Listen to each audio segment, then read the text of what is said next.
Hello everyone, my name is Kristen Ryan and today I will be discussing social learning factors in aggression and violence. The reason I chose this topic was because I find it interesting how so much of humans' behavior is influenced by our surroundings, such as people and the environment.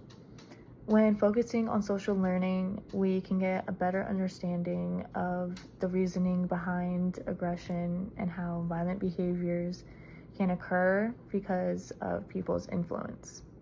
In this presentation, I will explain the social learning theory and show how it connects to the real world and discuss the importance of learning about it. To start off, the social learning theory was developed by a well-known psychologist named Albert Bandura, and the main concept behind this theory is that people learn not only by experiencing and doing, but by also observing. And we watch people's behavior and actions and we imitate, especially when the result seems rewarding.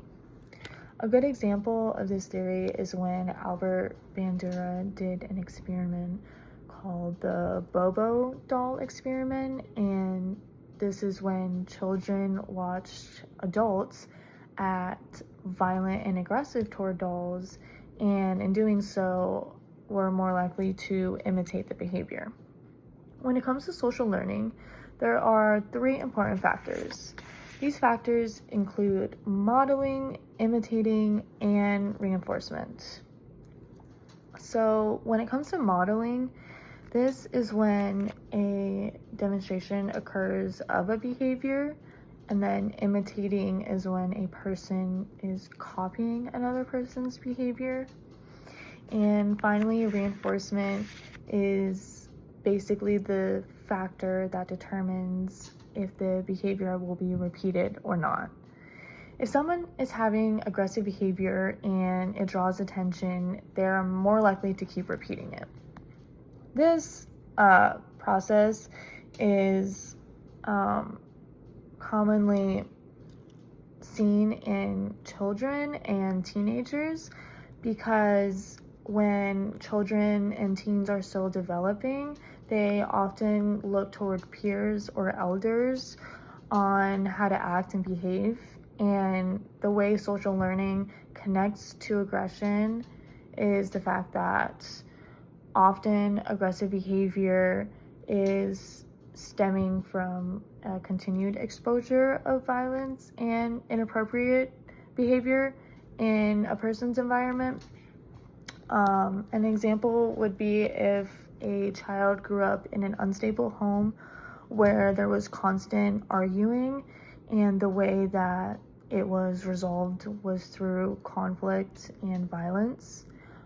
This child could end up imitating this behavior in another environment, such as school.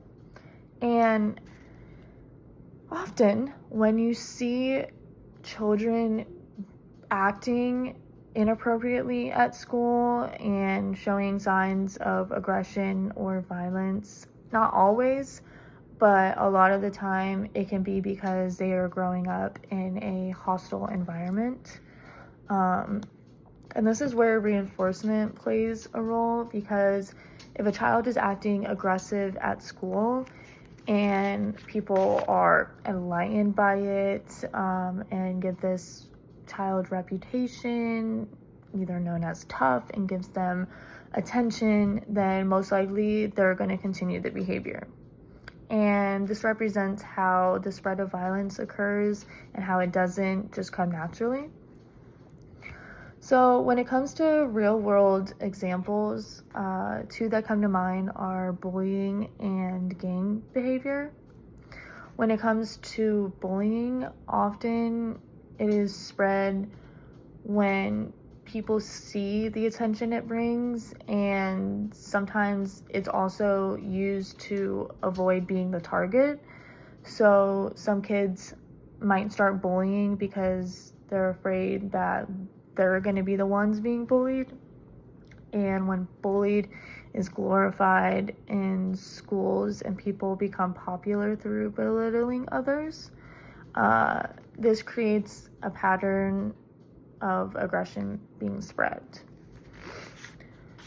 So the same idea kind of applies to gang behavior, because a lot of kids that go into gangs at a young age are very vulnerable and may feel out of place.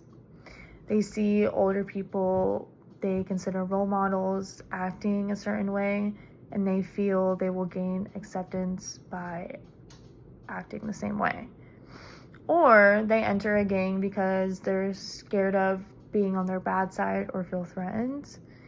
In gangs, violence is praised, and that's the key to being rewarded. Another factor that definitely ties into real world examples is media. So many video games and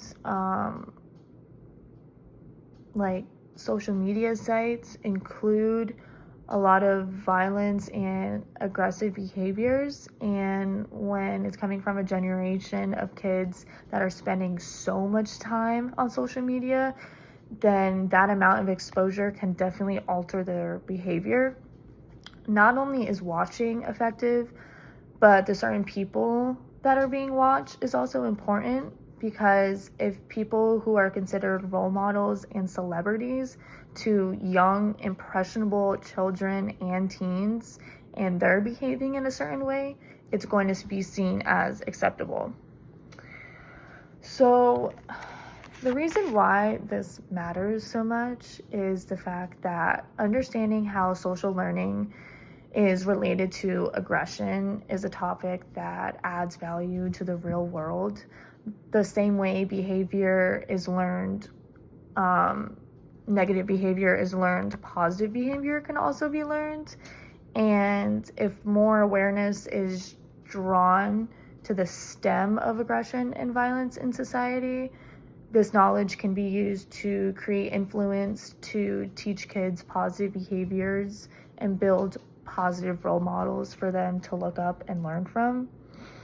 Also, programs can be created to help create an environment, resolution and change, but for the better.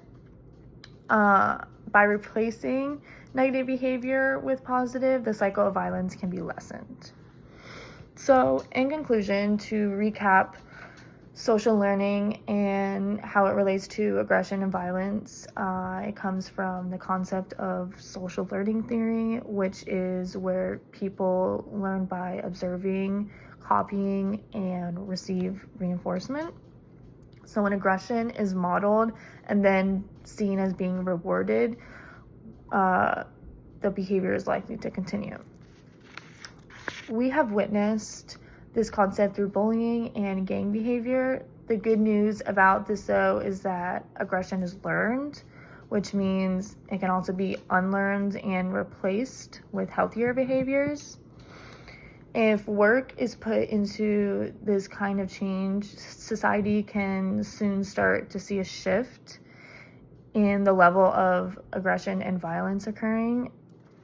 Thank you so much for listening, and I hoped I helped your further knowledge on why social learning is an important factor in aggression and violence. Thank you.